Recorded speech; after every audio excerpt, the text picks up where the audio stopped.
registration हो 34,078 आ insurance हो 23,274 आ fast ट्रैकटा 6 आ जब आप एक्सटेंड वारंटी देले 8,850 टोटाल आस 5,97,430 ऑन रोड प्राइस आप एक्सटेंड वारंटी ऑप्शनल हो आइदर आप चाहिए चॉइस करेंगे ना पर कैंसल कर एक्सटेंड वारंटी सर हेडलाइट यार कौन एलईडी दोजी ना नहीं सर मैनुअल रोचे मैनुअल हेडलाइट रोचे ग्राउंड क्लियरेंस भी अधिक रोचे गाड़ी रो 160 mm रोचे एटा होची हम इंजिन टा रोचे डुअल पीपीटी के सीरीज इंजिन रोचे जोटा कि बेटर माइलेज आसी केते सिलिंडर रोजी 4 सिलिंडर गाड़ी 4 सिलिंडर रोजी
हिसाब से आम ईएमआईटा कैलकुलेट हम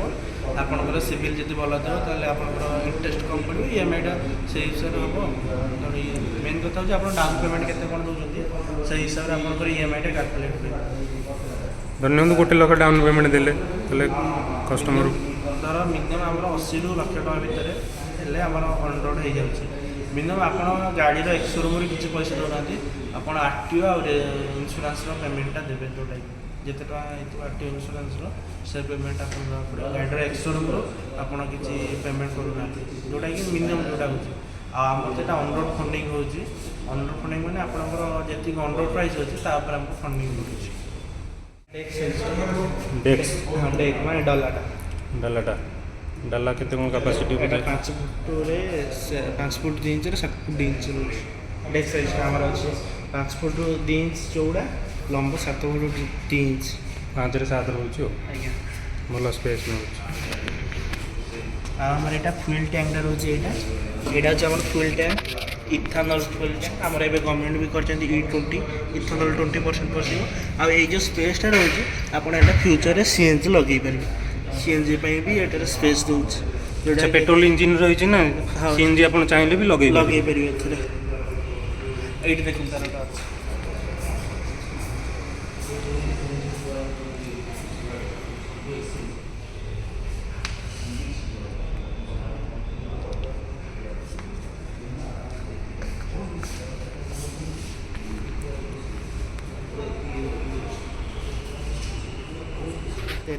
रेडिस्टर टायर